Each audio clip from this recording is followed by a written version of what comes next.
Let us pray.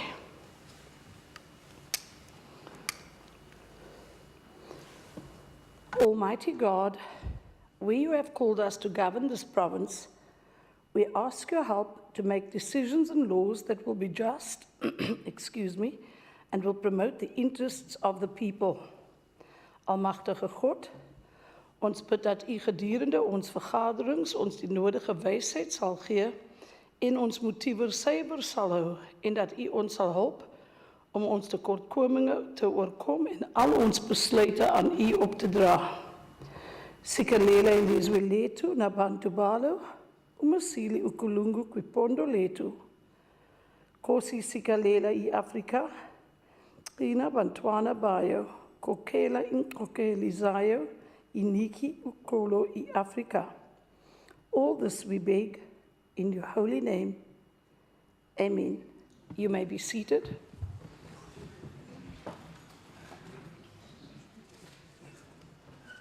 Good afternoon, honourable members, guests in the gallery. Feel quite welcome. Thank you for being with us here today. I must, though, point out that as guests, you're not allowed to participate in the proceedings of the House, but do feel free to enjoy the sitting with us. Thank you.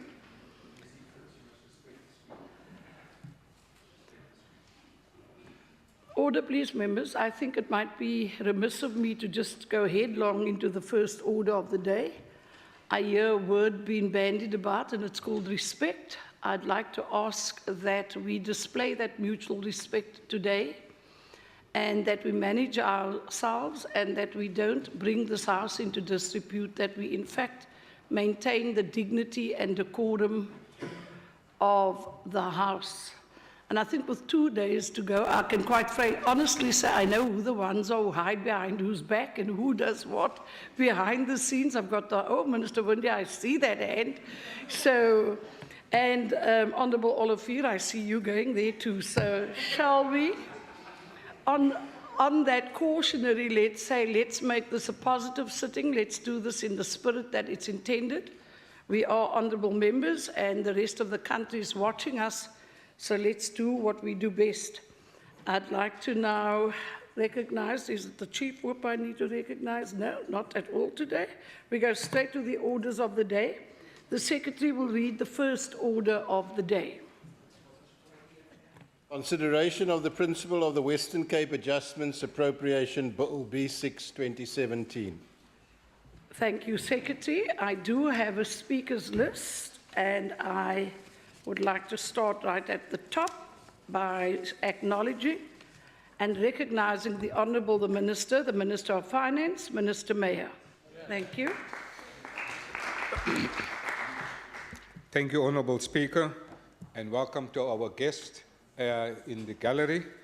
Madam Speaker, when I tabled the Western Cape Government's medium-term budget policy statement in this House on the 23rd of November, I highlighted that this year and the following 3 years will be challenging as a result of the political economy and the impact of the shrinking fiscal envelope over the medium-term expenditure framework.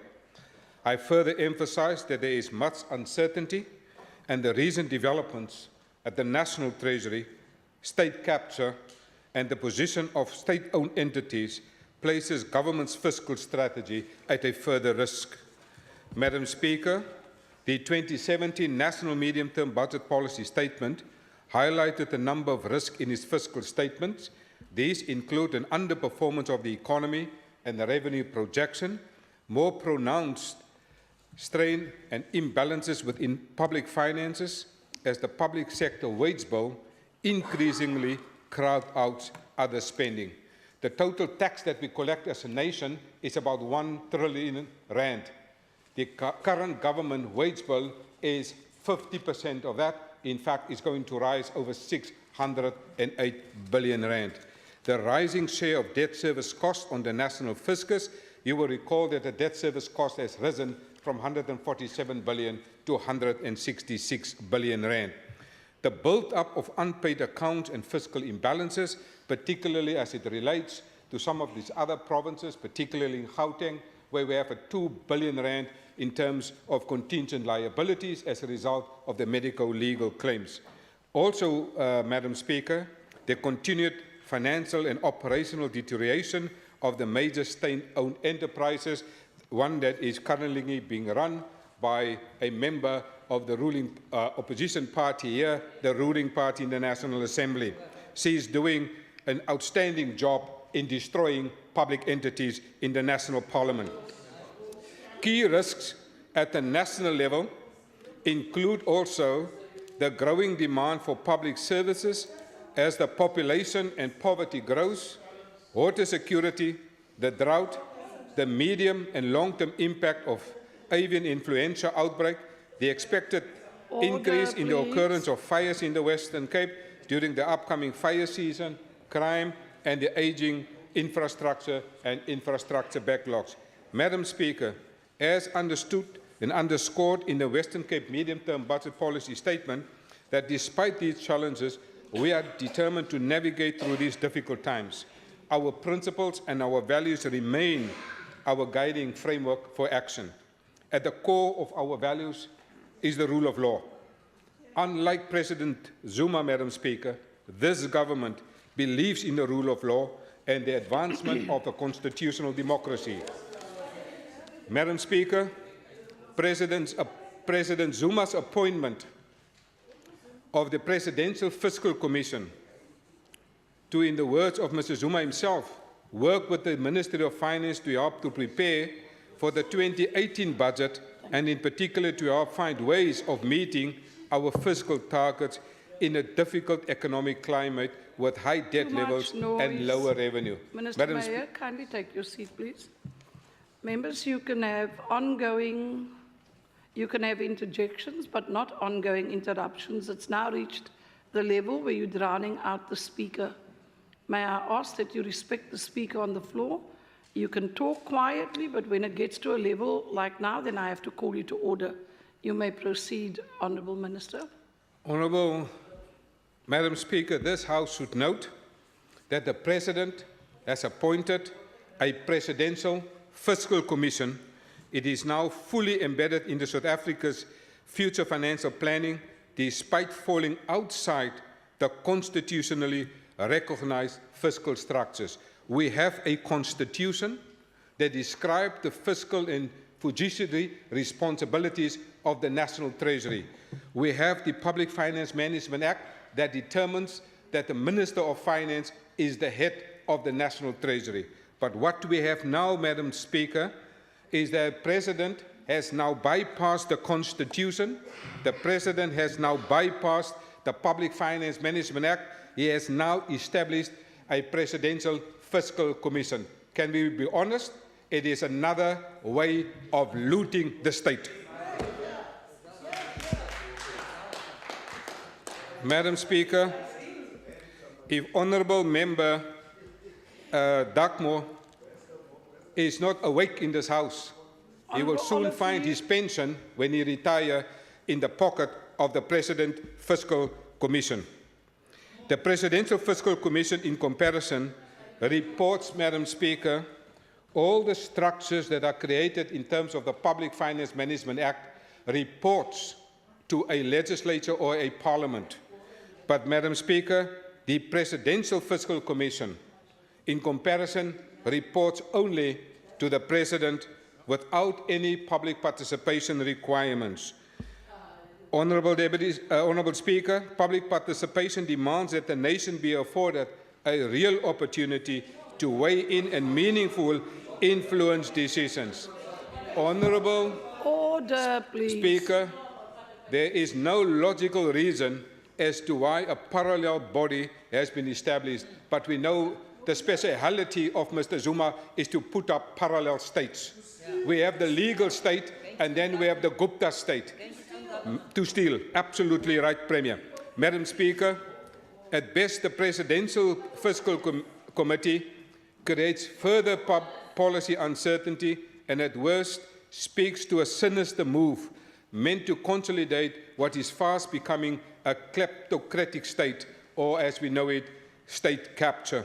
If you would like to see the face of state capture, I have a picture of you. Some of you have a short memory. This is what the face of state capture looked like. This is the face of state capture. When you are asked, this is when you are asked to account for money that disappear in public entities. This is the face that we put up. The ANC is putting up this face. This is the leader that wants to be premier in the Western Cape under the ANC. They are captured. This is the face of state capture. Also, Honourable Speaker, it is clearly that President Zuma, he has no desire. Order, Minister Mayor. Minister Mayor, kindly take your seat, please. Colleagues, there are political issues and there are political issues. Let's not cloud the issue here. It is a debate. Or, Member Gillian, you will have your turn to sit in the chair later and then you can do what is required. But all I'm asking is that you cooperate and at least not drown out the speaker on the floor. I have a duty to protect the person who is speaking. We're not talking about Honourable Makaleni.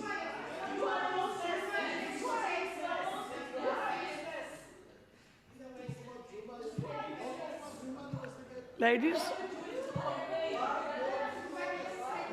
ministers, members, is Honourable Magaka, yes? Yes, you may. Discuss. I think, Speaker, you are also contributing to this mess. You are responding to interjections, and you are responding in a very biased manner. And now you are provoking people to make noise.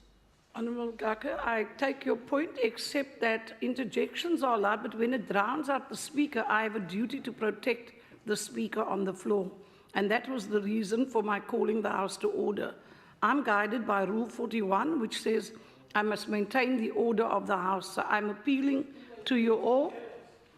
Honourable Chacha, you can assist me and we can cooperate and work together. You may proceed, Minister Mayor.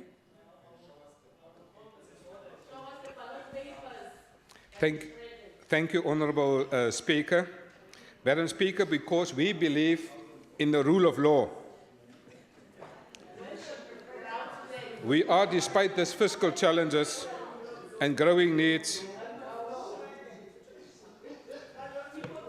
Honourable Speaker, because we believe in the rule of law, we are, despite the fiscal challenges and the growing needs and shrinking budget, we will not take on any unfunded mandates as a result of mismanagement by national departments. This government will not take on any unfunded mandates as caused by the national government's incompetence. While the medium-term budget policy statements highlights the challenges, it also captures our determination not only to manage the risk, but also to do so within the framework of our legal mandates. There were two priorities highlighted in the medium-term budget policy statement, and my colleagues will extensively respond to this. Firstly, this cabinet has responded to the issue of the drought, and we have responded to the issue of safety. This government has therefore, in respect of the drought, water and fires, made allocations totaling 165.3 million rand for the 2017-18 financial year and a further 157 million rand for the 2018-19 financial year, which are now included in the adjusted budget. As for crime is concerned, the Department of Community Safety will make further provision through reprioritization within the department's baseline for requirements regarding the upcoming festive season, economic crimes and safety issues within the city, and dealing with the top 10 areas affected by crime in the province. In 2018-19 financial year, additional money has also been set aside for promoting safety in the Western Cape. the Department of Community Safety also aims to introduce an integrated safe zone and school safety strategy to alleviate the high levels of violence in Lavendale through deployment of law enforcement auxiliary services and school safety resource officers at the 5 high-priority schools in the area. It is, Madam Speaker, yet another example of collaboration between the Departments of Education and the community safety and community structures such as neighbourhood watches. An amount of R3 million in 2017-18, 3 million in 18-19 and 3.2 million in 2019-20 and 3.2 million in 2020-2021 are therefore allocated. Honourable Speaker, the gazetting of allocations to municipalities totals R2.4 billion for the 2017-18 financial year. Madam Speaker, in summary, the adjusted budgets makes provision for additional net spending amounting of 284 million, bringing the budget of 59.4 billion to 59.7 billion rand. I thank you. Thank you, Minister Mayor. I now see...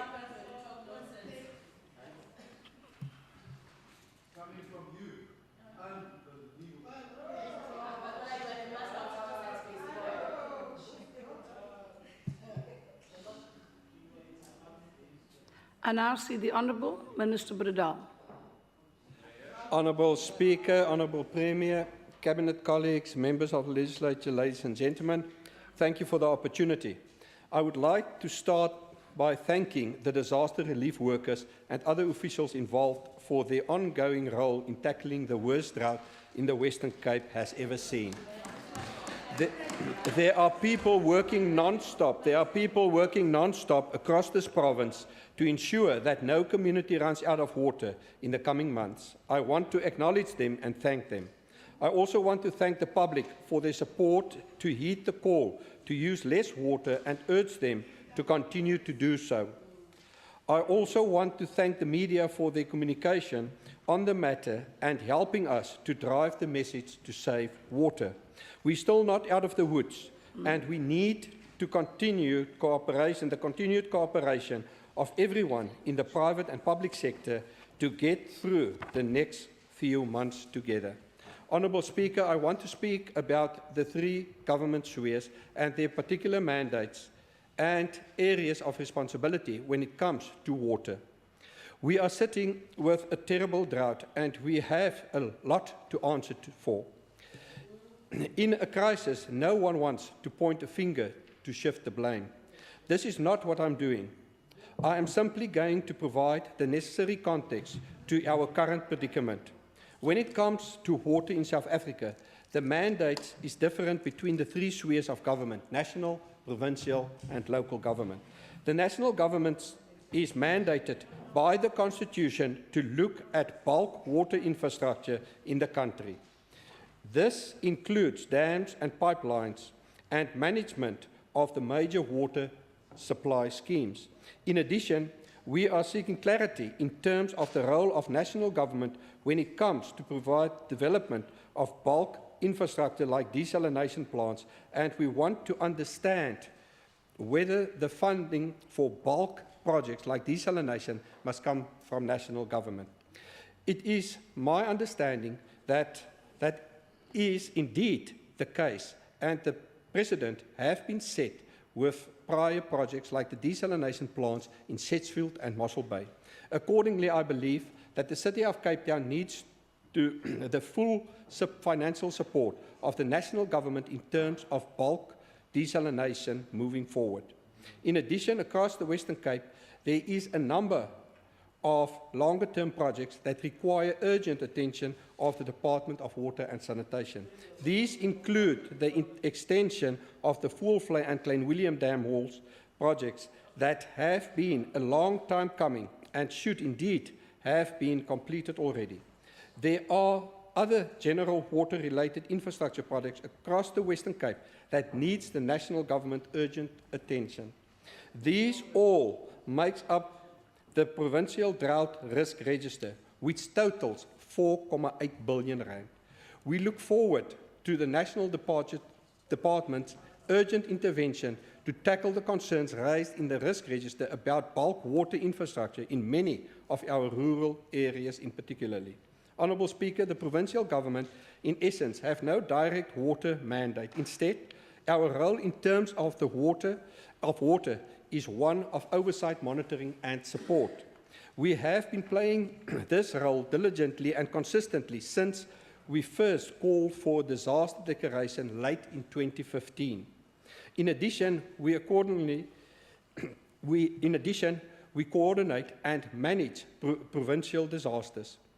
That's where my departments currently come in. Despite our limited role when it comes to water, from 2009 to date, the provincial government has overseen municipal spending of over 680 million rand in grant funding for bulk water infrastructure projects. It is also important to think back Minister on conditions in Could you kindly 2014. take your seat, please? There's a member on the floor. Honourable Chacha, is it a point of order? No. Can the minister take a question? I will ask the minister. You can take your seat. Minister, will you take a question? I only take questions from senior ANC members, and he's not a senior member. There will be no question. Thank you. Honourable Speaker, Honourable Speaker,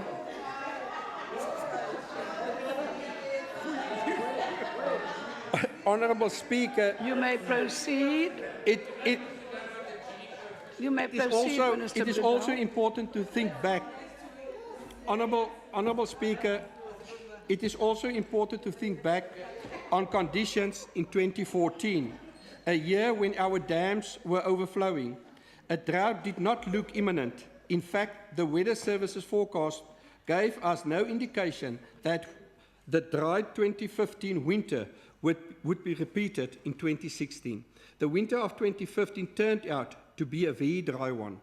Accordingly, in November 2015, when the dams were still 75% full, and despite the predictions that a wetter than normal winter season for 2016, we applied to the national government to declare the Western Cape a drought disaster area.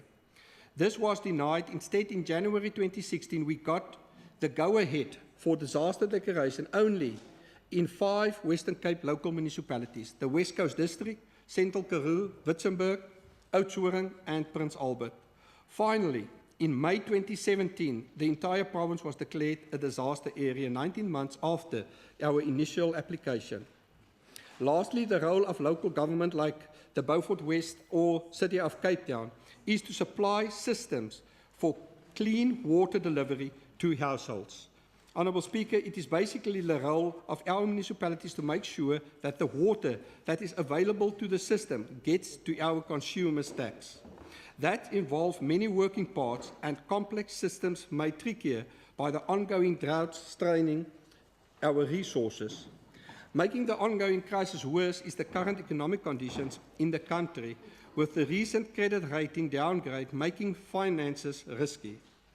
For a city like the City of Cape Town to develop bulk water infrastructure on a massive scale, we are talking about potentially multiple billions required to fund these projects.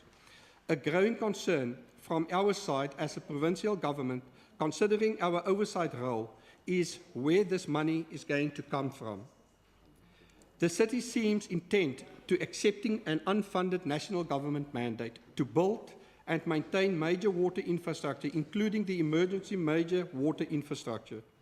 I am very concerned about the effects this will have on the citizens of the City of Cape Town. The indications from the leadership at the city seems to be that the city aims to collect the money needed to fund these water projects from its ratepayers via special levies and water price increases, as well as reallocating of other budgetary items. The city cannot, in our view, afford to pass on the cost of taking on a national government responsibility to the citizens, especially not in the current economic climate. We will be meeting with the city. We will be meeting with the city and hopefully clear the air around this issue. Agbare Speaker, tye is moeilik en ons sien In die begrotingsaanpassing is meer fondse beskikbaar gemaak aan my departement om te help met noodverligting en rampverligting. Ons werk hard reg oor die provinsie en dit kos baie geld. Ons landbousektor trek veral swaar en gaan nog heelwat meer ondersteuning benodig in die komende paar maande en waarskynlik komende paar jare. Tesame met die droogteramp sit ons ook met die brandseisoen voor die deur. Verlede jaar het ons enige iets van tussen 17 en 18.000 brande reg oor die Kaap, Wes-Kaap bestry, waarvan 9.000 veldbrande was. Daar was etlike wat groot skade aangerig het en slegs deur ons voortreffelike nooddienswerkers se harde werk en ons strategie om so vinnig moontlik by die brande uit te kom, is verdere skade voorkom. Ons voorsien dat vanjaar ook weer eens 'n baie moeilike brandseisoen gaan weens die droogte. Ons open Vrydag die brandseisoen en ek wil weer eens van hierdie geleentheid gebruik maak om namens die Wes-Kaap regering ons nooddienswerkers sterkte toe te wens vir die Kersseisoen. Baie dankie. Thank you, Minister. I see the Honourable Magaka. Thank you, Speaker. On Thursday, the 23rd November, I was not surprised to notice that the Honourable Premier Helen Zille was absent during the sitting where MEC Ivan Meyer tabled his medium-term budget policy statement 2017. To me, that was a clear signal of her ignorance of the challenges facing the people. More importantly, the poor and the working class in this province. The Western Cape sincerely needs a new genuine leader who cares about the plight of the people and is committed to do everything in his or her power to alleviate people from their daily sorrows of poverty, Honourable unemployment, Magaka, kindly take your root seat. out There's a member on the inequality. floor. Please take your seat. There's a member on the floor. Chief Whip, you're rising on a point of order. Yeah, relevance. Could the Honourable Leader of the Opposition mention the word budget every now and again, please? That's a statement, Chief Whip. You may proceed. Thank you, Speaker. We have been observing this trend of regular being absent in the province and touring the world. It was Honourable after Magaka, one of those sorry, world I tours just need to address the naughty that we corner were there. misled that Singapore owes her development from the gains earned during the so-called glorious colonial oppression. However, our own findings show that this was not the case. Singapore gained independence as the Republic of Singapore on the 9th of August 1965 as a broken country. Prime Minister Leo Cornier's emphasis was on the rapid economic growth, stability, and sustainability, which propelled to a successful economy and was never attributed to the colonial rule of her past. Singapore, by the way, Honourable Magaka, kindly take your seat, had please. its There's a member on the floor. Minister Fritz, you're rising on a point of order. Yes, I don't know what's the relevance of a history lesson here. We're busy with the appropriation. I'm surely the honourable member can look at some of the points. Minister Fritz. How come you are useless also, all of you? Order, please, members. Order. Order, please. There have been 2 points of order raised on relevance. Honourable Magaka, I will ask you to get to the point. I know you're going somewhere. If you can get there, thank you. Thank you, Speaker. Clearly, her interests have changed, and the people of the Western Cape are bearing the bitter fruits and suffer the most. And she must stop thinking that we are ignorant and stupid. We don't understand the history of this world. It is work unusual in the Western Cape while there have been a call to tighten our belts for a while now. In this department, there are a number of senior qualified staff members who were inherited from the previous ANC administration. Some of these staff members are left idle with no responsibilities Order, please. for almost 3 years Honourable now. Magaka. They are not utilized. Honourable Magaka, kindly take your seat. Honourable Bierwinkel, you're rising on a point of order. Yes, ma'am. It is not parliamentary for another member of this House to cast aspersions on a speaker. MEC Fritz, yet again, is misbehaving and alluded to a comment that my colleague was making, saying, because you steal the money. So when he was referring to you, he obviously, no, you point, that was the speaker on the floor. So when you say you, you're referring to the speaker that is on the floor. He must withdraw that statement. Thank you, Honourable Bierwinkel. Minister Fritz, the statement that was made, may I ask who were you referring to? The ANC, Honourable. Thank you. The ANC. I have Because to all the accept. ministers steal the money, everyone in every department, they steal, Thank you, steal Minister. and steal. Thank you, Minister They Fritz. steal us empty. There There's was- no more money. Thank you, Minister. Members, Honourable Magaka, you may proceed. Thank you, Speaker. Speaker, I think my time is not going to be stolen in the process. No, the time is stalled when It there's is a point work of order. unusual in the Western Cape while there have been a call to tighten our belts for a while now. In this department, particularly the Premier Department, there are a number of senior qualified staff members who were inherited from the previous ANC administration. Some of these staff members are left idle with no responsibilities for almost 3 years now. They are not utilized optimally, efficiently, and productively with the skills they possess and requisite experience acquired over time. Does that not qualify as a fruitless and wasteful expenditure? I argue, yes, it does. Not only does the DA suppress non-political civil servants, but is similarly found to be pursuing this unorthodox way within their own party structures. Advocate Leonard Max is one such victim. He is one of the most learned members in this provincial legislature, and yet is shifted from pillar to post because he's independent and assertive. The DA is anti-black people who are assertive. The very same Honourable Premier employed the former COPE people, initially denying that they are from DA and put in the Premier's department. But the Honourable same Magaka. individual today, Honourable Malusi Boy is a Magaka. DA councillor, and Honourable Mbulelo Magaka. Baka is a DA member of parliament. Kindly National take Assembly. your seat. There's a member on the floor. Chief Yes, Wiley. Speaker, I must appeal to you on the grounds of relevance. Really, I would like your ruling on the matter. You have already admonished the member, and I'd like your ruling on the matter. Thank you, Chief Whip. Honourable Honourable Ace. Speaker, there was no relevance whatsoever in the speech of MEC Meyer. So please just be consistent. That's all I'm asking. Colleagues, it is my duty to ensure fairness procedurally. I can't talk to the content of what is being delivered by a speaker, but I am asking that the topic we're busy with, it is the second reading debate.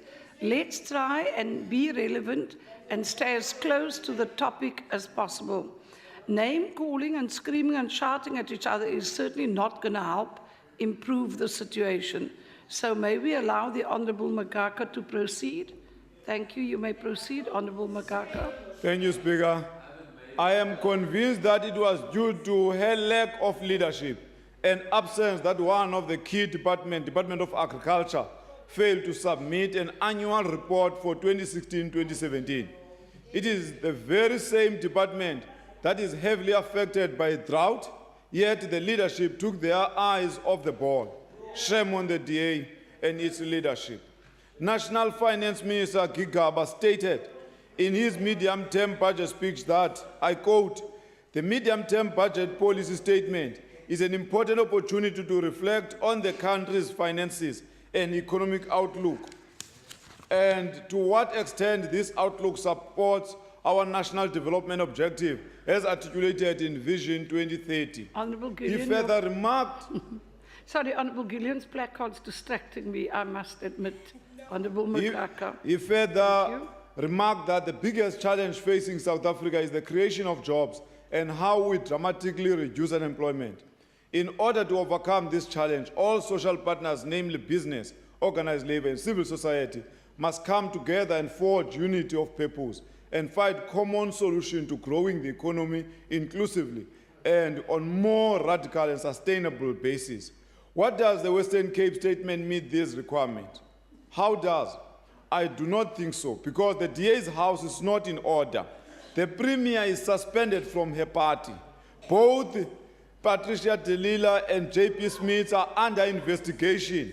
3, Honorable MEC Bonkosi Matikizela is facing probes as he failed to declare gift in terms of the law. MEC Matikizela was also elected as a new leader in the Western Cape under a cloud of vote rigging and corruption. Honorable Eleanor Max is challenging the stolen election in his Congress. DA senior official in the city of Cape Town, Ahmad Ibrahim, Melissa Whitehead, and Craig Kessin face suspension following alleged corruption worth millions that minister must also take into consideration.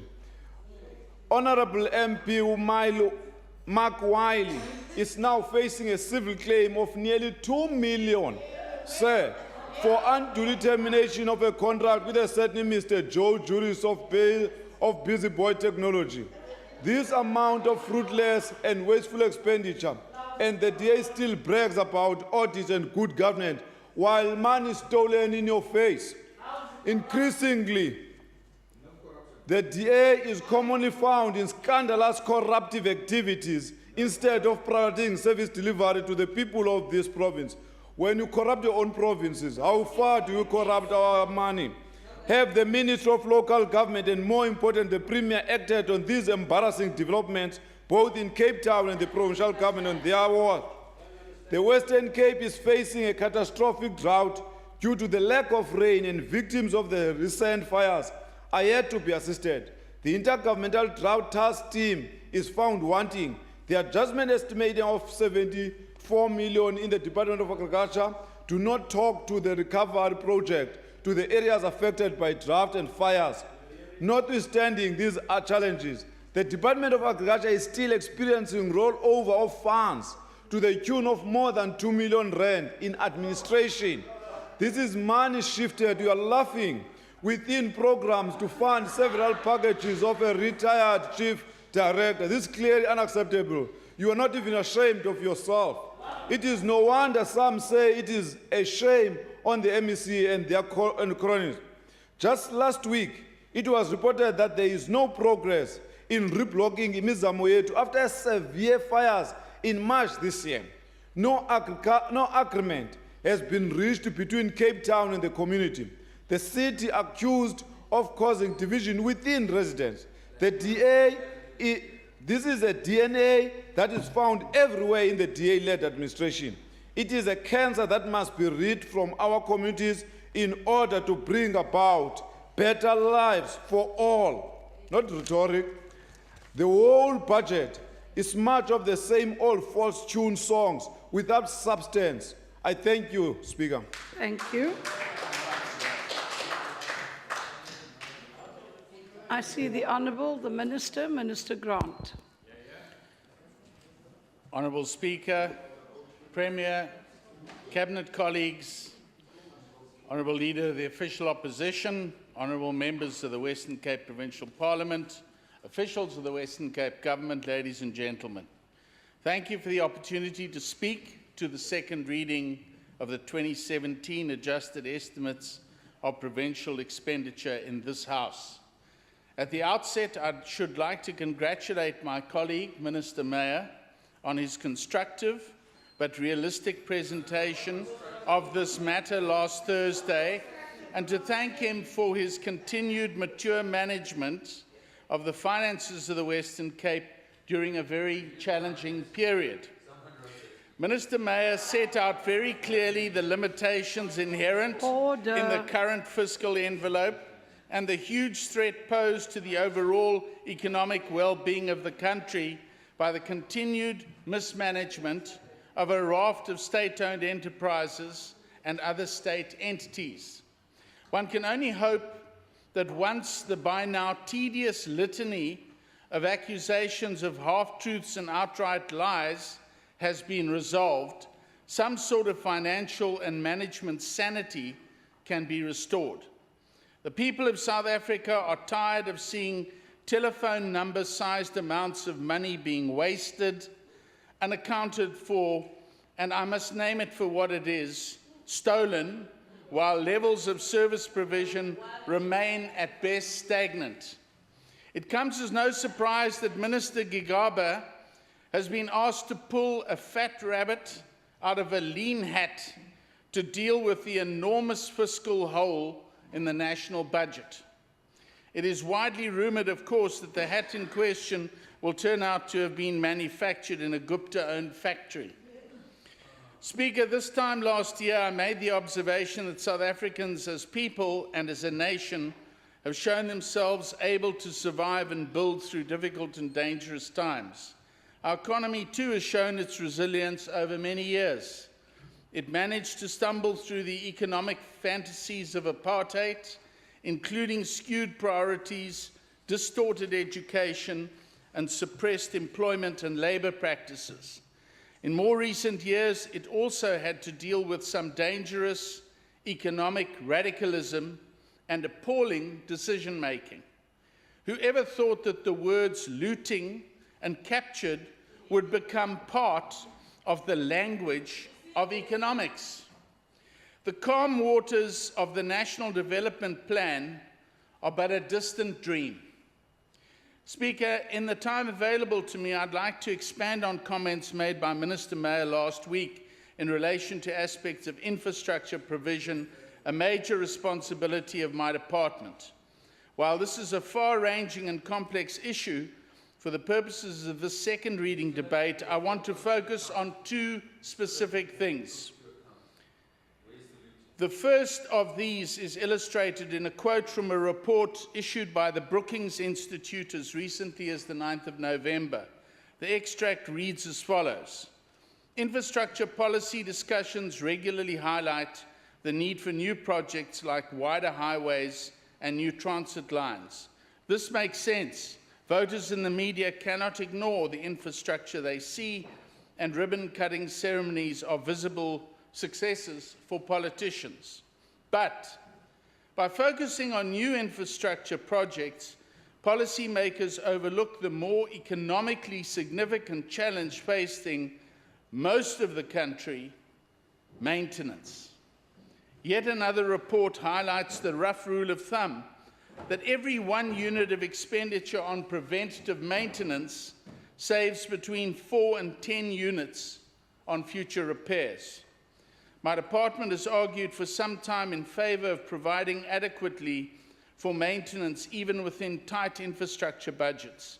In this regard, the road maintenance policies practiced by our roads branch have paid handsome dividends for the Western Cape, but even these are under pressure to keep up with the rate of wear and tear with the increasing number of vehicles and trucks on our roads. The same scenario exists beyond the road network onto our broader built environment, i.e. our general government buildings, our health facilities, as well as our schools. Under these circumstances, even in the most restrictive of economic times, maintenance must be a funding priority and maintenance budgets must be respected. Speaker, in this regard, we have an obligation to face up to the following questions. Number one, what is the price to current and future generations for decisions we do and do not take today? Secondly, what will we place at risk tomorrow if we do not make the right decisions today?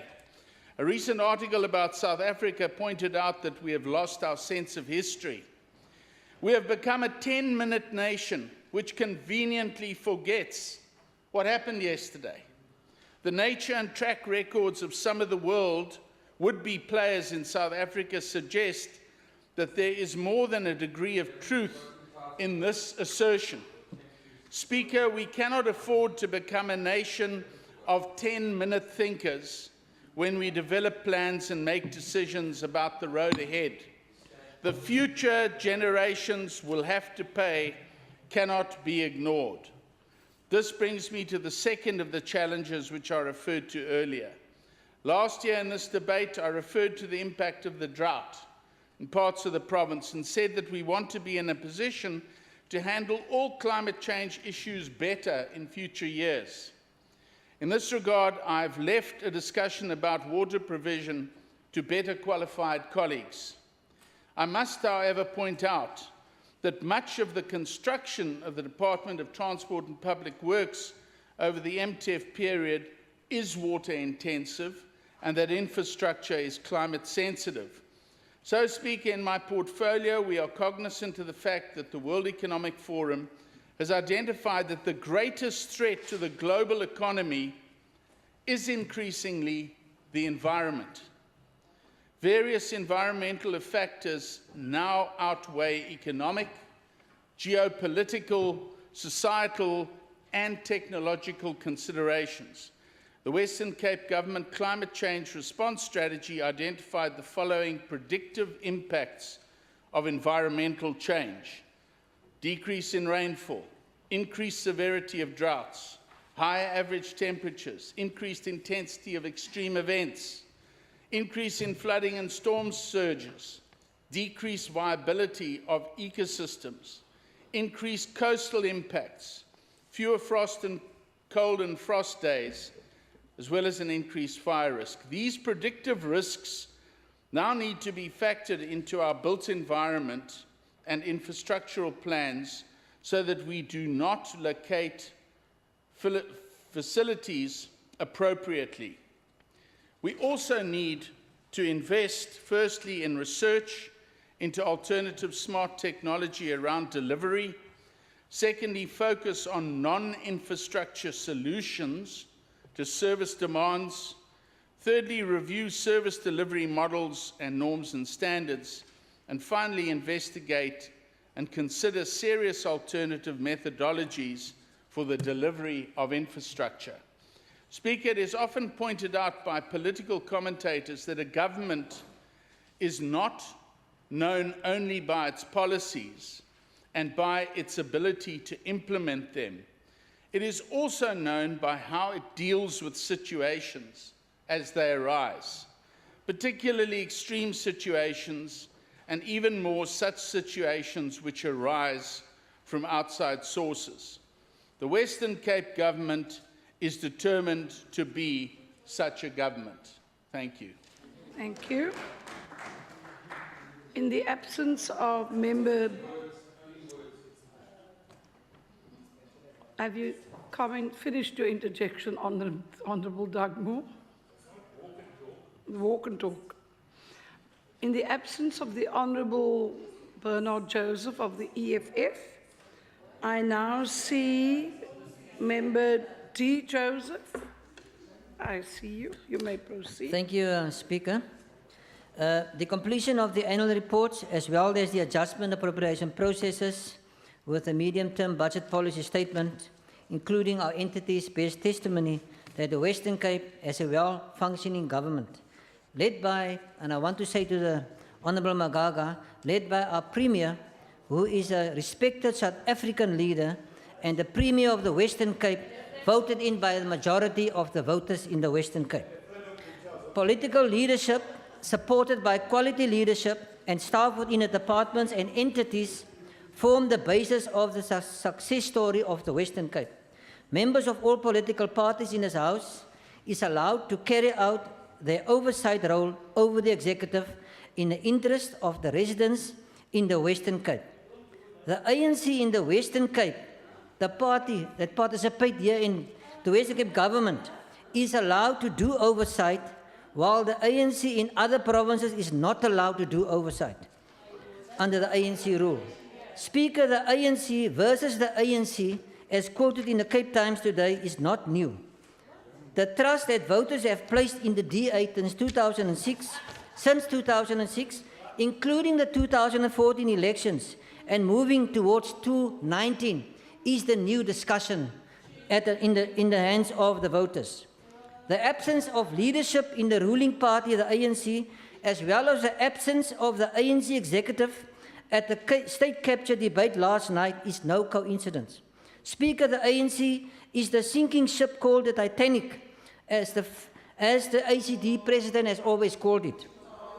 Op hierdie punt wil ek baie geluk sê aan die ACDP provinsiale leier, die agbare lid Furlan Christians wat weer verkies is as leier van die Weskaap by die naweekse konferensie. Alhoewel daar ook 'n teenveldtog binne die ACDP was oor leierskap wat ook sê daar is ook probleme in die ACDP. All parties are given the opportunity to participate in the adjustment budget process, and Provincial Treasury is guiding us under very difficult circumstances to make sure that fiscal consolidation is maintained.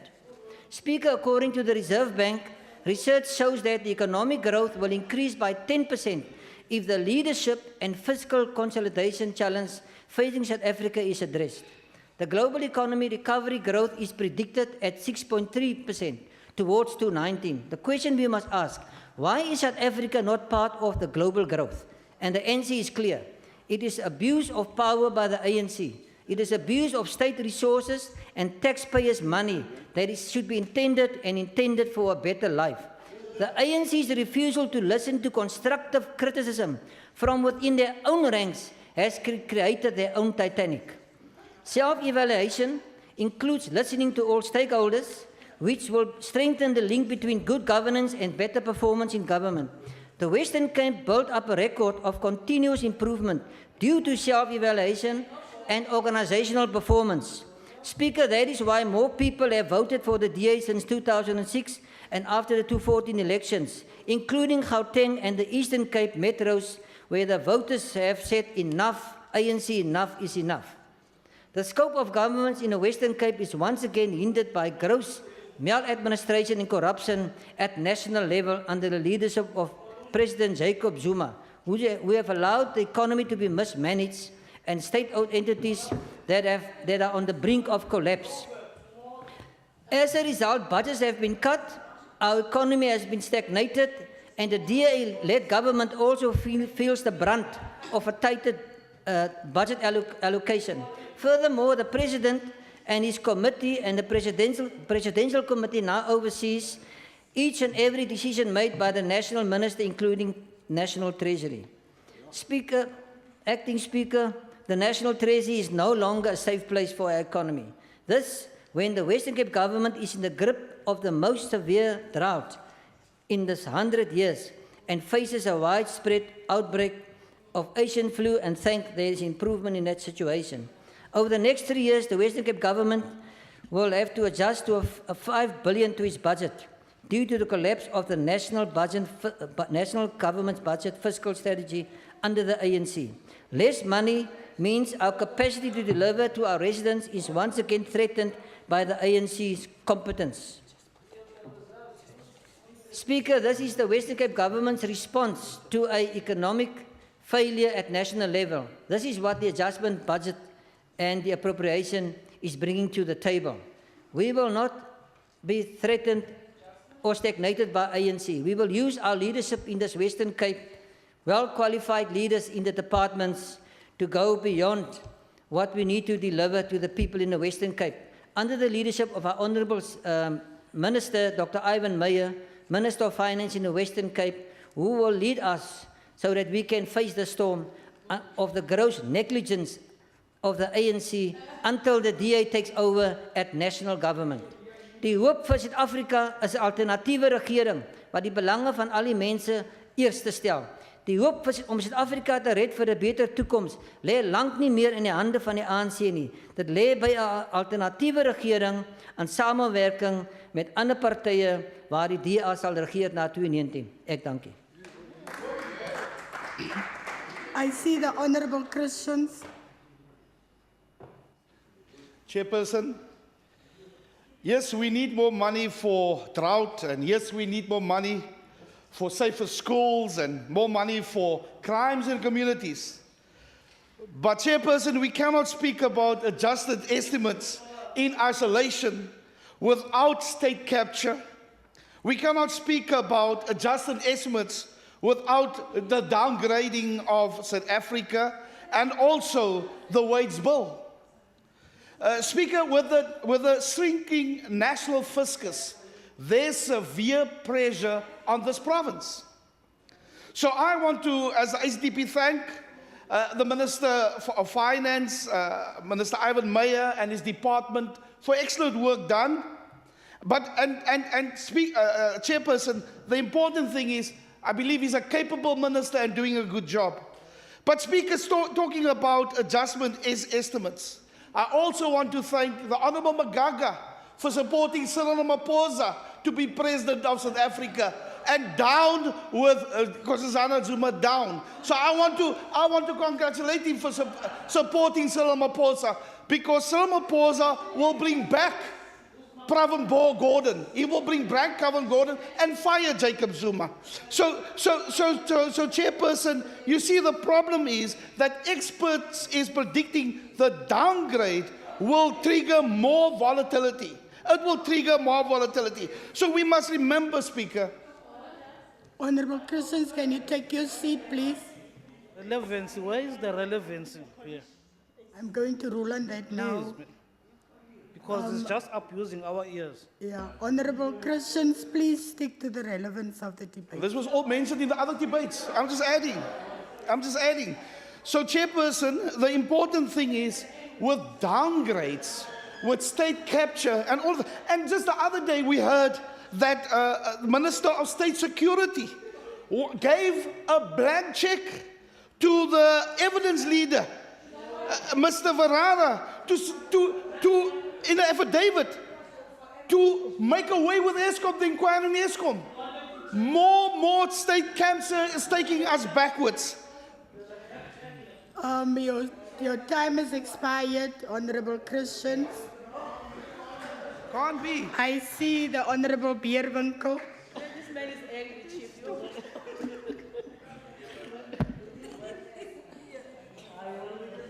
Sorry, House Chair. I just need to calm down first. Anyway, Chairperson, when compiling the budget, be it the main appropriation or the adjustments, you have to take your policy priorities and strategies into account. And that is exactly where the loopholes were discovered as we concentrated on the specific PSGs. And one very glaring gap in these policies, as you will even notice today, that there's nothing specifically in any of these PSGs that specifically refers to the empowerment of women, especially that we are in this time of the month. But even more so, it's very glaring the value that the DA adds to women input, and that there is absolutely no women on the speaker's list today to add to the value of what they think of women input. Chairperson,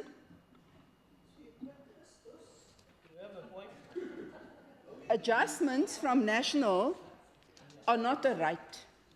They're a privilege based on the needs that are submitted and then allocations are made. However, this adjusted amount of 285 million, made up of allocations of 95 million from national, 384 from province, and 195 subtracted because of committed, it singles out housing development, even though housing development is lowest on its spending to date. So we hope that they'll put to good use the 43 million that's been allocated for infrastructure projects in non-metro areas, and also utilize the allocation for water tanks where it is needed most. And also that an education process happens during this very, very strangely timed title deed campaign for political expediency, because more homeowners mean more rates and taxes for municipalities. However, most of these new homeowners end up with sky-high water bills even before they can enjoy their newly allocated home. So together with those allocations of title deeds, there must be an education process to explain to people that with their new responsibility comes an added financial burden. Let me also say, it's quite obvious how the MEC of Finance's language has changed over time as we play our oversight role more effectively. Because you've noticed he doesn't shout at us anymore about putting an alternative budget on the table. Why? Because we've simply alerted him to the fact, and all of you, alerted you to the fact that we have rights to amendments. Are you listening? However, I also have to state with concern, MEC, that in spite of the work that you did to go and find the information and tell us what to do, the implementation of this is not happening in the way that we would have liked it to happen. So whichever body or forum it is stuck, speakers or deputy speakers forum, it's not coming to this house so that we can work on it. And so, while it may be a chairperson, and so it may seem today that we're just going through a tick box exercise again to just accept what's been put down in front of us, that we will just go through the motions, there's a little secret that none of these MECs have ever told us. And that is that after this adjustment budget, they are still allowed to move money around, shift funds around within the departments. We've never been told that. It's never been brought to our attention. It's never been singled out. And it happened because the Premier went to Singapore, gave Westgrove 500,000, which is in her right to do, but we were not informed. And when asking the question of how this could happen, we then discovered that this can happen after adjustment period. So obviously you want to know, but what justifies that? Then if the chairperson of finance would just listen, then this you would have done in his time already, not expect us to do it. Let me read you what it says, chairperson, and I'm reading from a National Treasury directive. It's about environments. Now, originally, I was sent to Section 43 of the PFMA, which speaks to environments, and that's all it does. It just speaks to ordinary environments, which tells you you can move from one program to another program within 8%. But it does not tell you that after the adjustment budget, you can do it again for 8% to the 8%. MEC Fritz, your running comments, please. MEC Fritz. After the finalization of the adjustments budget appropriation process, the accounting officer can again shift 8% of savings under the program to defray excess expenditure under another program. The shifting of funds, yes, MEC, you're right, it's in the law. That's why I'm reading it. The shifting of funds by the accounting officer after the adjustment budget must be reflected in the annual financial statements. Now, chairperson, how many of us sitting here as oversight, or even those chairpersons at the back there, have ever picked up in an annual report when finances have been shifted around after the adjustment budget? We are not told that. So what's the implication of that, chairperson? If the chief whip would just listen, he would also learn something. While 8% may be shifted from one program to another, this 8% should not exceed 8% of the receiving program. In a sense, I have to thank the Premier for having done that, because if she had not done it, we would not have asked the questions and we would not have got to the bottom of how it can be done and why it can be done. So what's the implication of that, chairperson? That when we who do our oversight correctly go back to our standing committees now, we have a right to request amendments to budgets that have been placed in front of us, as long as it stays within the 8% of movement for environments.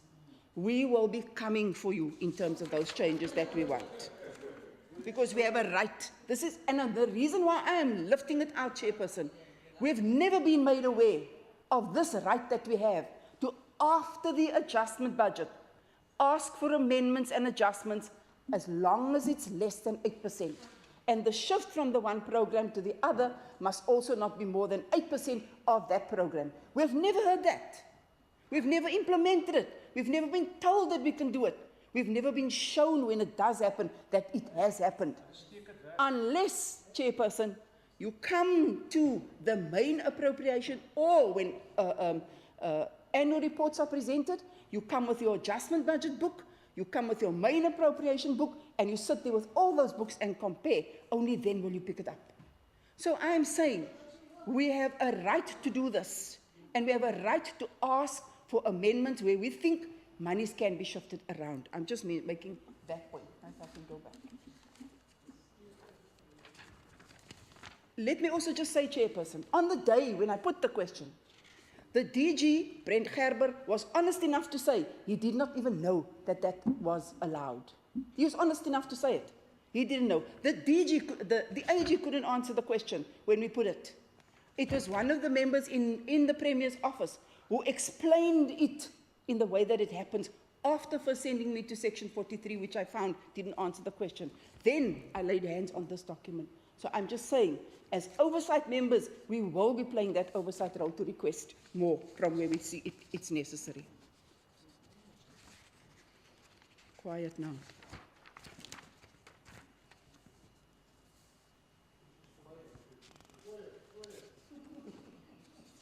So in that regard, I just wanted to say that again, the ANC has woken up to benefits of processes that you are hiding from us. And when MEC Berdal speaks about oversight and the oversight role that they have over water and all of that, the fact that you have oversight and you did not exercise it in the way that you've done allows things to get out of hand. Why do you think this DA run province gets and boasts about their supposed clean audits? Because the opposition is playing their oversight role in an effective way. We keep you on your toes. We keep you on your toes. Why else? Why else? Their chairpersons also don't even know, some of them don't even know that they're supposed to play an oversight role. They have a sweetheart attitude towards their MECs, which is also the reason, a chairperson, why they are forever needing to speak about other provinces, as if they're sitting in the National Assembly. They're not. They speak about other provinces because they have no confidence in their own members who are in the opposition in those other provinces to do their work. That's why you do it here. We don't talk about other provinces, we talk about the Western Cape. We don't talk about National Assembly, we leave them to do what they're supposed to do. Repeatedly, we've been told how long ago the city was warned about this imminent drought, but now that it's basically upon us, the only real solutions we are hearing are boreholes, but nothing which will address the problem in a real sense. Desalination is expensive and it's far. Honourable Mackenzie. Why are experts from the drought-stricken countries who have mastered the art of water resource maintenance not been invited to visit and assist? You can finish your sentence, member. Where? Let me go now. Let me go. I've taught you something which you didn't know. I've taught you something which you didn't know. Let me just say, Speaker, it is a shock to discover how much importance is attached to safety from this budget that has just been reallocated. Children's safety to get to school, to get from school, is all kinds of excuses are made about the safety that should be attributed to kids. Actually, the root cause lies in that social development program. Not with MEC Fritz, not with MEC Dan Plato, with MEC Fritz. It lies there. Thank you, Member Bierwinkel.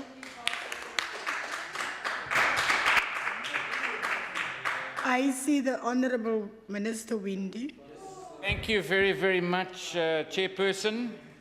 I think before I get on to what I was going to speak about, I just wanted to react to one thing that the Honourable Carol Bierwinkel spoke to. I've asked a question, and I quickly was trying to do some research on her statement around a special adjustment.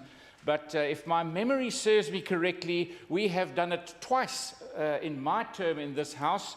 And in actual fact, we did it once last year, and the Honourable Member actually spoke in that special adjustment vote, which was outside of the normal adjustment process. But I will check on that before tomorrow. May I Yes. MEC Berdal, Windy. No, they're not the same. They're not the same. They're not the same. MEC Berdal is not MEC. They're not the same. A chairperson, MEC Windy, is attributing facts that I did not state. Chief, please, Member Bierwinkel, continue. Thank you, Chairperson. Please. Member Bierwinkel, continue.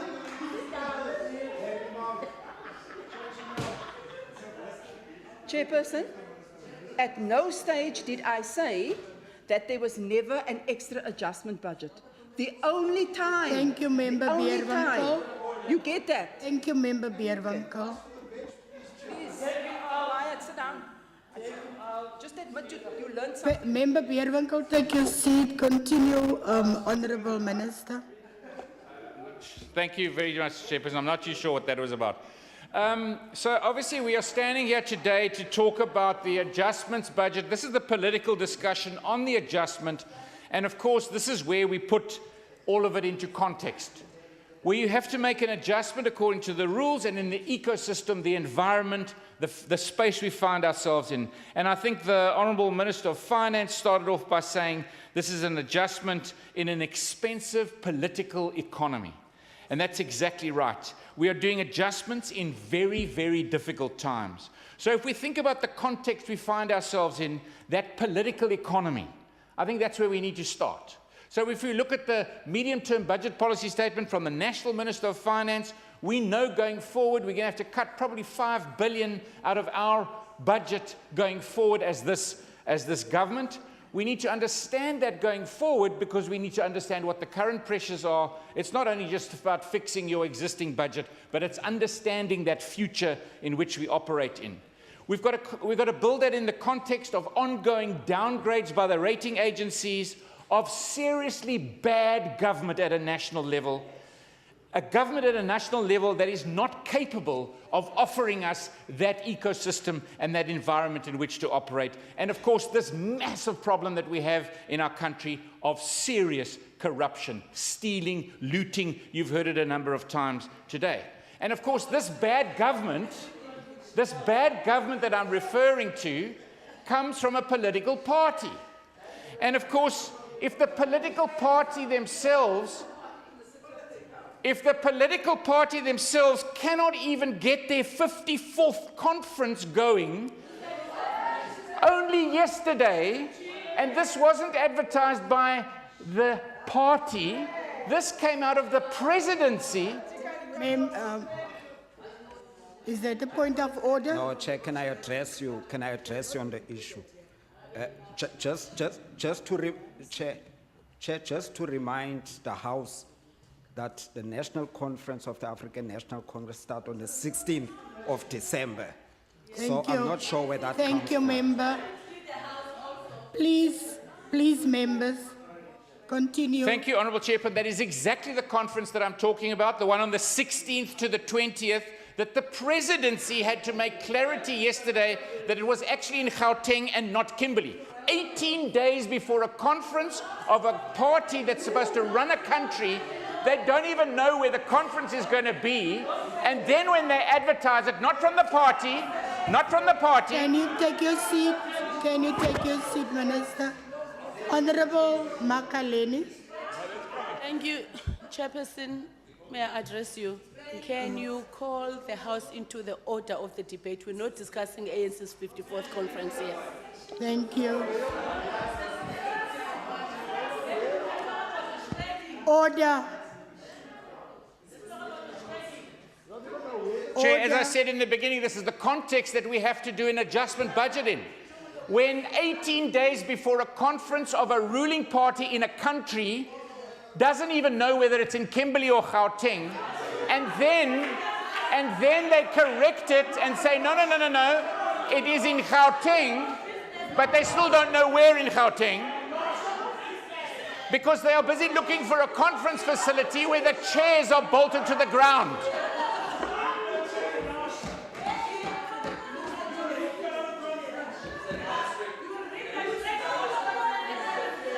Order. Can we have order?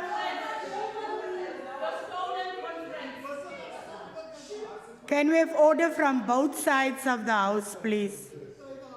Honourable MEC Windy, continue. Thank you very much, Chair. Also, obviously, the lead up to this conference, I saw 1 hour and 26 minutes ago, the courts in the Free State said that the Free State can't even hold their conference in the lead up to this big one on the 16th. But of course, you can hear there's a lot of emotion in this House. If I can give this House one message, that side of the House, just get rid of Zuma and Gupta, please, on the 16th. Order. But of course, Order. Chairperson, Order. Madam Chair, Madam Chair, is the MEC prepared to take a question? Yes, he is. Can the MEC take this House into? Point of order, Chair. The He's MEC going to ask, agreed. where's the conference? That's what he's going to ask. Okay, I'll explain Member that too. Josephs, Honorable Member Josephs, I didn't give you a please. Can we have order in the House if there's someone on the floor? Thank you. Chair, seeing that the Continue. MEC is in a conference mode and he agreed to take a question, can you just explain to us what happened to the votes of their provincial conference, which is disputed for? the votes were dealt with, the delegates voted, a leader was chosen, we advertised the conference way in advance, delegates came from across the province, and it was an orderly conference with a great outcome. Order, please. Members. Minister Windy, take your seat. Let us get back to our business of the day.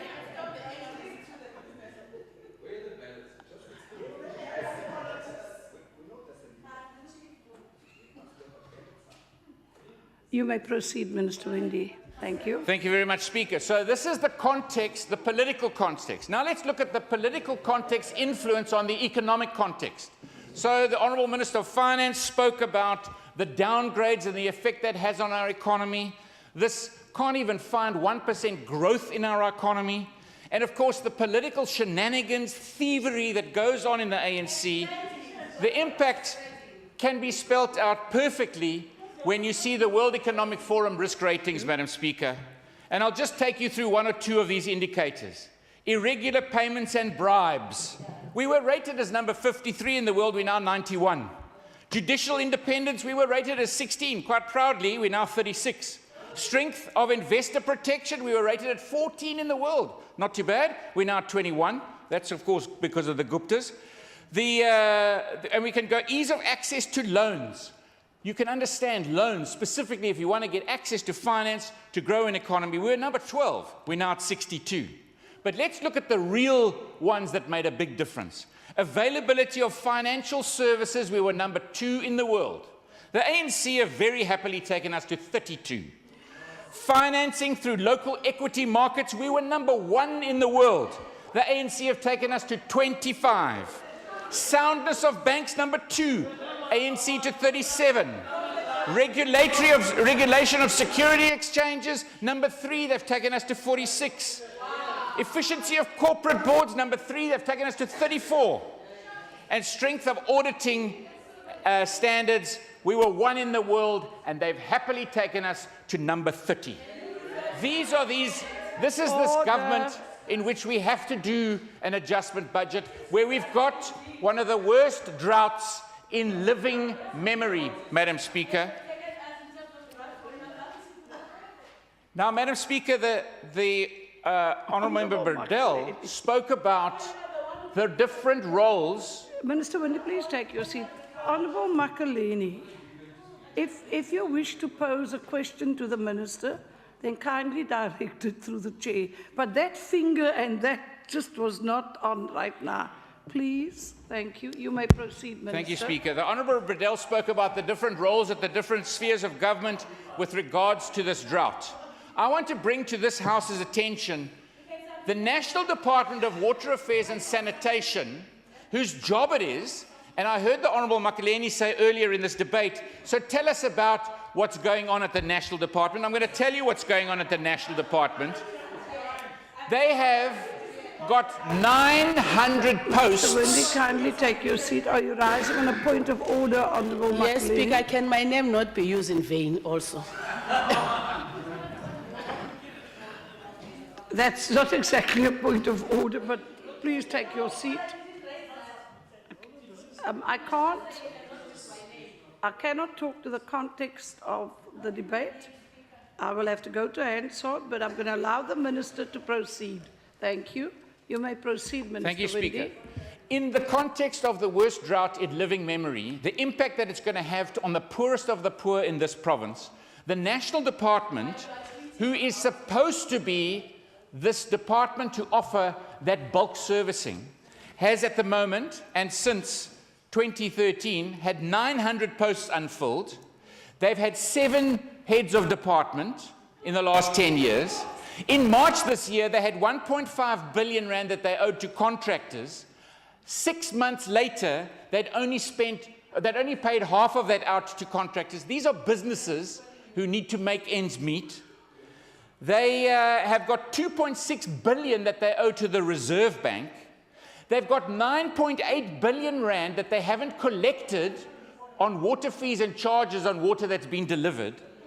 They have got a department that have not put out a blue drop or a green drop report since 2013.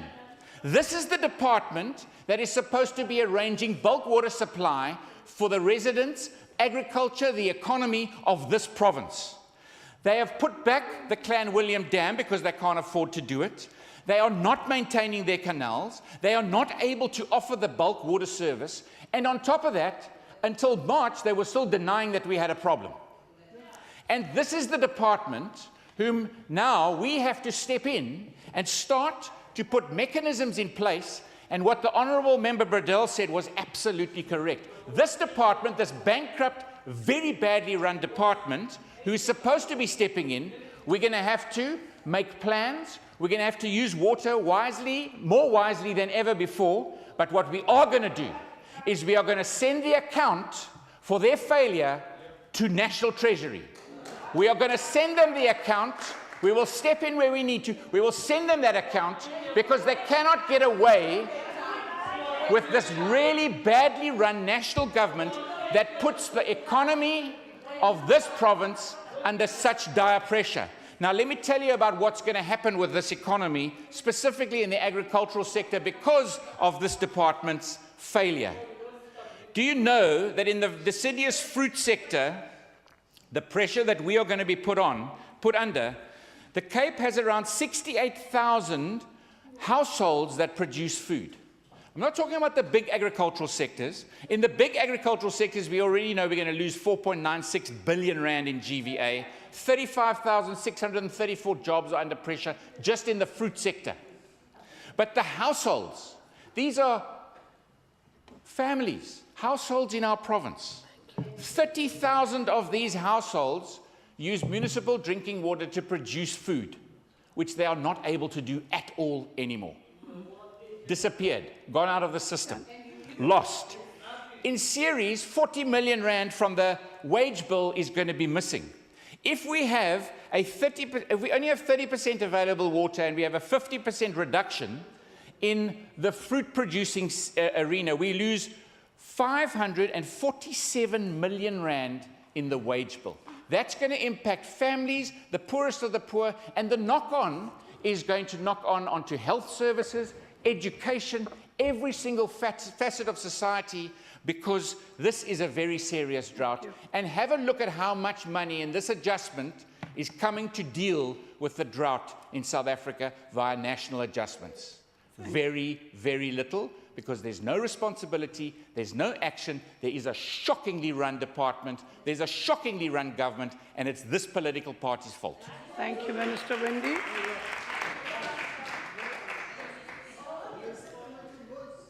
Order, please. Honourable Makaleni, you're particularly agitated today. Can I just ask you to... Members, please compose yourself. We're almost at the end. I now see the Honourable Minister of Finance, Minister Mayor. Thank you, Honourable Speaker. I want to firstly thank the members taking part in this debate, but more specifically, I want to thank the Cabinet for recommitting themselves during this medium-term budget policy statements to the 5 strategic goals of this government, namely to create opportunities for growth and jobs. That is the #1 strategic objective, as outlined in our most recent medium-term budget policy statement. I would also like to thank this cabinet for recommitting itself to improve education outcomes and opportunities for youth development. I think this commitment and recommitment to these strategic goals is to give effect to one of the principles of good governance, namely predictability. I will also want to thank this cabinet for recommitting itself in this medium-term budget policy statement and the adjustment budget to increase wellness, safety and tackling the social ills. And therefore this budget indicates our commitment to deal with safety and tackling of the social ills. Also in the adjustment budget, Honourable Speaker, we have recommitted ourselves in this medium-term budget policy statement to Strategic Goal 4 to enable a resilient, sustainable, quality and inclusive living environment. And so in this adjustment budget, again, we have made such recommitments. Also in terms of the MTEF, new additional grants going forward in terms of the context of human settlements. Also, this government in the medium-term budget policy statement has recommitted itself to embed good governance and integrated service delivery through partnerships and spatial alignment. And hence the budget, as we go forward over the next 3 years, will continue on this trajectory because we believe these are the sound policy architectures of this government. Honourable Speaker, I see the Honourable Member of the Official Opposition is in the House. He referred and praised the Honourable National Minister of Finance, Honourable Minister Gigaba, with the tabling of his national medium-term budget policy statement. I was with the National Minister this week, on Monday in Pretoria. I was with the National Minister. We had a budget lehotla. But while we were having a budget lehotla, the President orders a dramatic 2018 budget rethink. While we're sitting there discussing the medium-term budget policy statement, the budget MTBBS is being captured by the President. We didn't know what we were doing there because while we're sitting there and discussing the budget, President Zuma is busy with his own budget process. And this is the problem, and this is why I just mentioned that we are committed to the things that we have said in our medium-term budget policy statement, and I want to thank this cabinet for political stability, but also for rationality, because what you have in the national space is irrationality and no commitment to the medium-term budget policy statement. In fact, the head of the budget office resigned also as a result of the medium-term budget policy statement tabled by the national minister. So I think we have a problem, we have got a crisis. And I think it is important, Honourable. Order, please. Chief Opwali. Speaker, is the Minister prepared to take a question? Minister, I'll ask Minister Mayor, are you prepared to take a question? I'm happy to take a question. Happy to take a question. You may pose your Speaker, question. is the Minister aware of the concept of a reverse coup d'etat? Minister, I don't know that you Honourable wish to respond. Speaker, I know there's a concept of reverse auction, but I also know there is a concept of a reverse coup d'etat. A reverse coup d'etat is when you have a government that is not satisfied with the powers that they constitutionally received, and therefore they create instability in their systems through state capture so that they can get actually more power. And that is the concept of a reverse coup d'etat. They're not happy with the systems provided in the constitution, so they create havoc, collapse the systems so that they have more power. Thank you. Are you done, Minister Mayor? No, I'm not done. Thank you. But You may- also, Honourable Thank you for the explanation. You may Honourable continue. Speaker, you have seen absolute chaos on this side of the House because people live on a different planet. In fact, they live in a different republic. It is called the Republic of the Guptas. Now, when you live in the Republic of the Guptas, there's no rationality in our story. And this is a sad state of affairs. But we are seeing the cronies have now taken over the National Treasury. And this government, while they are in the business of the Republic of Gupta, in the adjustment budget, Honourable Speaker, please. in the adjustment budget, this cabinet has recommitted itself to focus on the poor, to focus also on the issues of support in terms of the drought, focus on the issues of crime. this government will protect the citizens, especially to make sure that we don't have tariff settings as a result of the incompetence of the national government.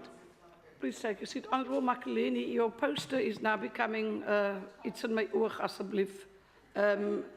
We allow the use of posters, but the minute it becomes disruptive to the proceedings of the House, I think the point's been made and you can continue to make your point, but please do it in a way that it does not disrupt proceedings. You may proceed, Minister Mayor. Honourable Speaker, I am so happy that I know that members of that House are looking... I need to ask you to sit down and I need to correct the Honourable Ace. The posters were up before the Minister came to the podium with his book. So, no, I'm sorry, Honourable Ace, that was indeed not exactly the truth. Thank you. You may proceed. Honourable Speaker, I'm happy that there is consensus on that side of the House, and there's consensus on this side of the House that we are looking forward to this day. That side of the House are looking forward when Zuma goes. This side of the House is looking forward for that Zuma must go. And there's a reason why we want to do that. They agree with us, Honourable Speaker. They know that the Guptas have already, according to Pravin Gordon, have taken out already 150 billion rand out of our economy. Now that is the conservative version of Pravin Gordon. We know it is much more. But 150, and Honourable Member Beerwinkel wants us to adjust the budget. The best way that they could help us to adjust the budget is to bring back the 150 billion rand stolen by the Guptas, because it is 3 times the size of our annual budget. So if they want to adjust the budget, bring back the money from the Guptas, and we can adjust the budget with 150 billion rand. That's the way to adjust the budget. But the Honourable Member Beerwinkel also knows that there is a procedure to make amendments to the budget. And Honourable Member Beerwinkel knows exactly what that process entails. That process entails legislation being initiated in the legislative arm of government. I'm on the executive, and I would very much like the legislative arm of government to do their duties. So please submit that into your committee, table it there, discuss it there, and as an executive, I will certainly be taking part in that process, advise the cabinet about that particular process, but start the process, because we in the Western Cape are preparing for the time when Zuma goes. And it is important, Honourable Deputies, Honourable Speaker, and this members of this side of the House must know one thing: the more things fall apart, the more they fall into place of a new government coming. It is a new beginning, and it's coming. So when Zuma goes, a new government is coming. Then we don't need to struggle with the budget, because we will cut the 47 billion rand fruitless, wasteful expenditure that is annually being reported by the Auditor General. And we will save billions, 500 billion rand of contingent liabilities in the form of state guarantees. We will wipe that out. That can only happen when Zuma goes. I thank you. Thank you, Minister Mayor. Order, members. That concludes the debate on the consideration of the principle of the bill. Do I have your attention, please? Are there any objections to the approval of the principle of the bill? So are there no objections? No objections agreed to. The Secretary will read the bill. Western Cape Adjustments Appropriation Bill. Thank you, Secretary. The House will now deal with separate votes. As of now onwards, I'm going to ask the Secretary to read the second order of the day. Consideration of report of the Budget Committee on the Division of Revenue Amendment Bill, B24-2017 NCOP, ratification of final mandate. The House received the report of the Budget Committee on the Division of Revenue Amendment Bill conferring authority on the Western Cape delegation in the NCOP not to support this bill. This mandate has been sent to the NCOP. I will now afford parties an opportunity to make a declaration if they so wish, and it is limited to 3 minutes each. Any party? I see the ANC. Thank you, Speaker. Even though the Western Cape did not receive much of the adjusted national allocation, we cannot fail our National Treasury by not thanking them for including the Western Cape, at least in the adjustment for health, National Health Insurance indirect grant to the tune of 10.3 million for the health professionals contracting component. We trust that the rural areas will be the most prominent beneficiaries in this regard. For the rest, the Division of Revenue Amendment Bill remained unchanged, and we accept Treasury's motivation to utilize funds where it is most needed. Even though this province knows that they are but the post office and always wanting to portray themselves as the best national treasury, in their wisdom has decided to reallocate as they saw fit, and we support their rationale in making the decision they did. Thank you, Honourable Bierwinkel. Minister Fritz, order please. I see the ACDP, you do not wish to. Will the DA? I see the DA. Thank you, Speaker. Honourable Speaker, the Western Cape Government would like to thank the National Treasury and Provincial Treasury for their guidance in this process. The Western Cape Government has made an appeal for more equitable share in the division of revenue. This is because the changing population and demographics of the Western Cape is changing and is not taken into account when funds is allocated to provinces and municipalities. As a result, the Western Cape received a skew budget in relation to the province's actual needs. An example of this would be in the education sector, where national government does not cater for the migration of learners to the Western Cape and also to other cities on an annual basis to gain access to education. There is no adjustment to our provincial budget to accommodate this population change. And so the Western Cape provincial government struggles to meet the needs of the province residents. We must have a more equitable share of the division of revenue. And we appeal to national government to take realistic and accountable actions to support the provincial's budgeting needs. Furthermore, national government must place increased focus on the fiscal discipline and consolidation to secure a sustainable budget moving forward. Uncontrolled spending and the increase in national debt does not bode well for all provinces. The Western Cape has implemented sound government expenditure, strategic discipline measures, and has pegged the spending budgets to make it best that the money will be used allocated to the province. This continuous sound and efficient service delivery is for our people.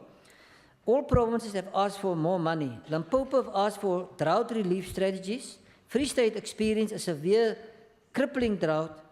The chairperson of the Select Committee, Honourable De Beer, from the Northern Cape, have asked for more money in education. And the Western Cape government have requested equitable share and fairness in this process. As the Western Cape government, we still call for more revenue so that we can accommodate our needs in our province. Speaker, the Western Cape government did not support this bill. Thank you. Thank you, Honourable Joseph. Are there now, I need to put the question, are there any objections to the ratification of the conferment of authority on the Western Cape's delegation in the NCOP not to support the bill? There is an objection.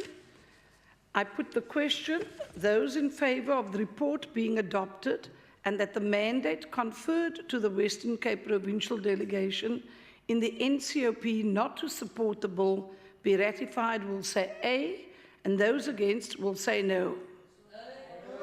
A. I think the A's have it. Sorry. Let's put I put the question. I said I put the question. I'll read it again. Those in favour of the report being adopted and the mandate conferred to the Western Cape not to support the bill to be ratified will say A. A. Those against say no. I think the A's have it. Okay. So is there no division you wish to call? Okay, so if there is no division that is to be called, I need to say, members, that concludes the business of the day. But before we go, I would just like to draw your attention to the fact that proceedings of the House starts tomorrow at 10 a.m. And I must apologize, the Deputy has a bad bout of the flu, which is why he was not here today, and I had to call on one of our chairs to assist me. Thank you, Honourable Gillian, for your support during the sitting. The House is adjourned.